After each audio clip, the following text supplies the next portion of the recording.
There were a string of random stabbings over the weekend. This segment is brought to you in partnership with our friends at Future 42. Turn your frustration into action at future42.org. If you sign up for their newsletter, you can be alerted to opportunities during this legislative session to get involved, to speak out or testify against bills or for bills, etc. So it's a good time to sign up for their newsletter at future42.org. So let's talk about a couple of the things that happened over the weekend. This one is getting national attention. So this happened in Pierce County. Guy's walking with his dog, gets stabbed after the suspect asked what his religion was. Okay? 54-year-old male victim called 911, said he was stabbed near a quick stop grocery store in Parkland by an unknown male who fled. Deputies arrived. The victim was in serious condition and told deputies the unknown male had come up to him, asked what religion he was. The victim answered and said something about being a Christian. And the man then attacked and stabbed the victim and his dog. The victim was able to provide a description of the male suspect prior to being transported to a local hospital. The victim's dog was also in serious condition. The dog was also transported to a local animal hospital, taken into surgery immediately. Deputies used canine to search the area for over 2 hours and were unable to locate a suspect. And then they said at 8:40 a.m. while conducting an area check, a deputy spotted the suspect. The suspect fled behind a nearby home. Deputies followed the suspect and reported shots had been fired at 8:47 a.m. The suspect was taken to a local hospital. His condition is unknown at this time. I think that whenever you talk about random stabbing, it's either very personally motivated, or I think a lot of the times has to do with someone with mental illness, randomly stabbing people. That seems to be what happened in Redmond. So Saturday morning, a woman was stabbed by a stranger on a trail in Redmond. Scary stuff. It says Redmond police is from Como News.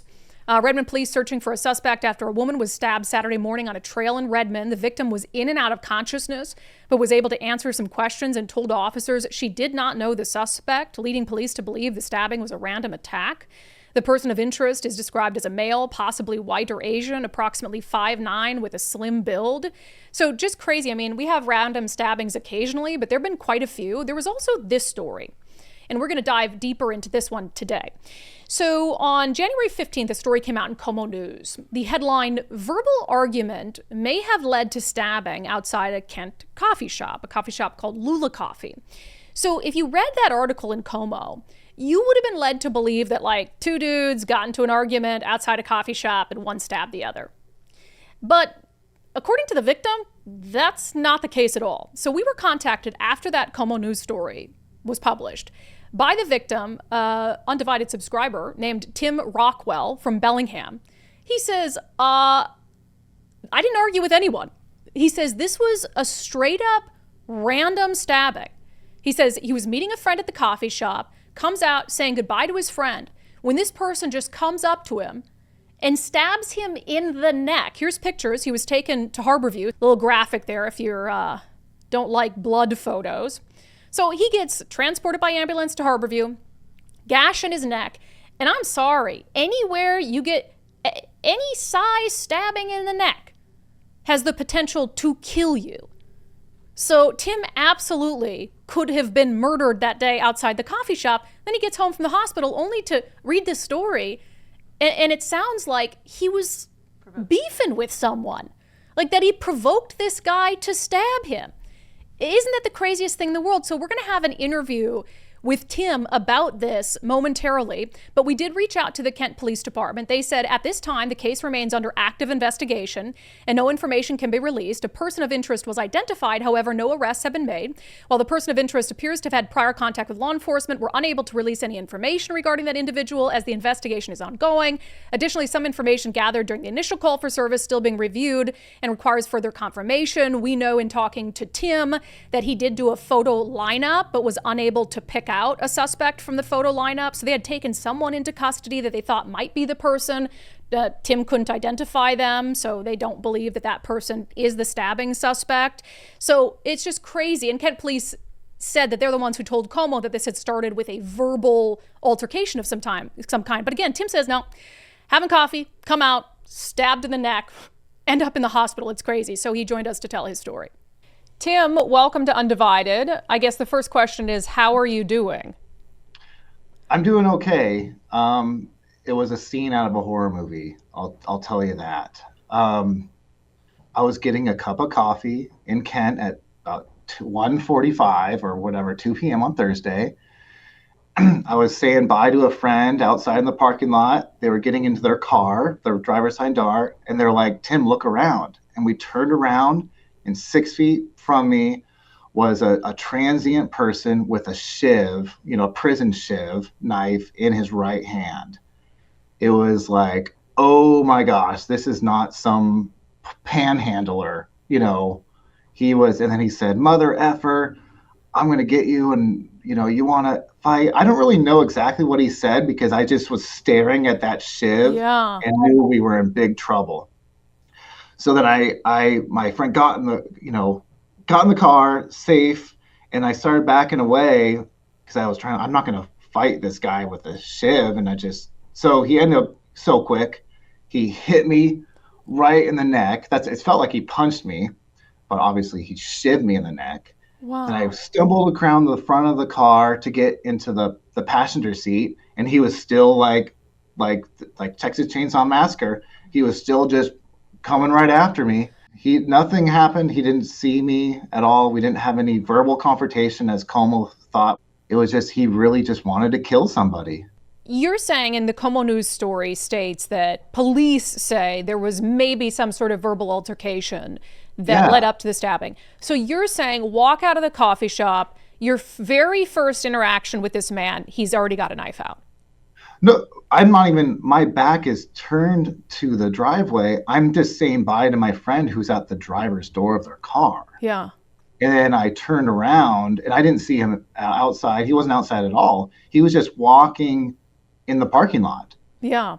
So you exchanged no words with him before a knife was brought out. No. Wow. No, it was just all of a sudden, it was so scary.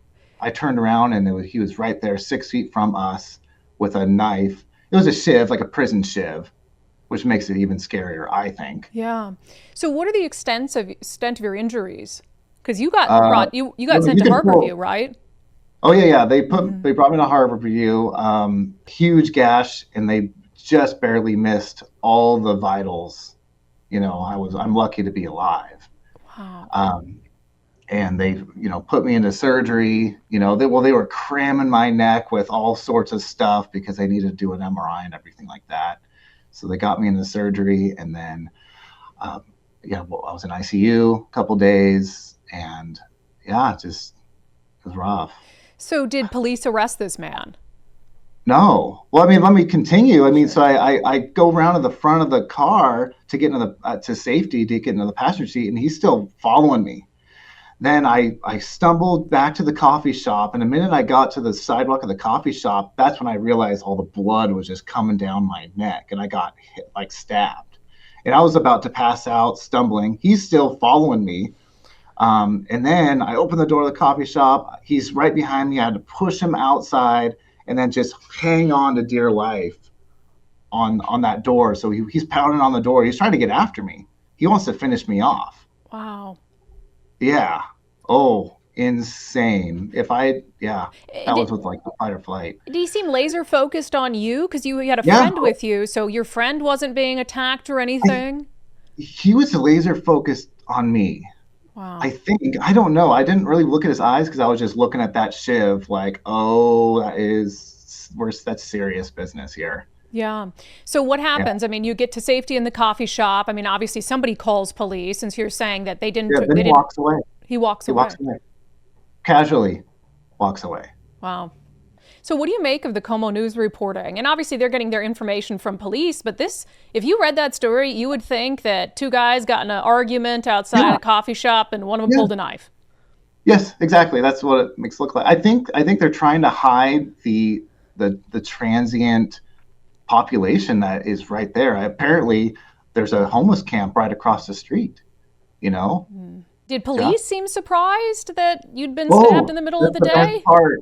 I'm in the ambulance, paramedics pulling pressure on me and everything like that. And she's like, "Oh yeah, this happens all the time." And I'm like, "What are you talking about?" Random stabbings. Oh my happens all the time. And I was like, it's funny. I was like, "Can you hold my hand?" Like something, like my blood just gushing everywhere. She's like, "No, I'm not gonna hold your hand." Oh my That's how God. cold and used to this stuff they are down there. Wow. And so you were in town for work, right? You were just down from Yeah, Bellingham yeah, for work? yeah. Just and I just stopped in for a cup of coffee, said hi to a friend, and I'm just heading back up. And I mean, yeah, I mean Wow. this new coffee is like pink all over the place. It's all happy, and there's a T-Mobile next there. This is a clean area. I didn't pull into some dark alley or anything. This is a nice area. Yeah, middle of the day on a weekday. Well, we're going to get to the bottom of this, Tim, as to how that narrative got pushed out to the news. We're going to see what the status of the case is and where they're at with the investigation. And we'll certainly be following up with you. But I'm happy you're alive, and I appreciate you telling us your story. Yeah, lucky to be alive.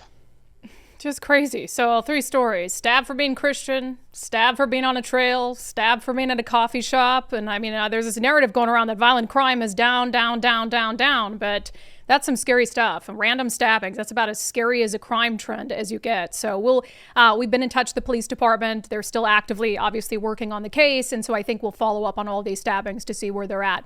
But thanks, Tim, for telling us your story. Crazy. Absolutely crazy. Coffee 1 second, stabbed at Harborview the next. Just wild. That segment is brought to you in partnership with our friends at Future 42. Turn your frustration into action at future42.org. Make sure you sign up for their newsletter to be alerted to opportunities this legislative session right now to get involved and make your voice heard.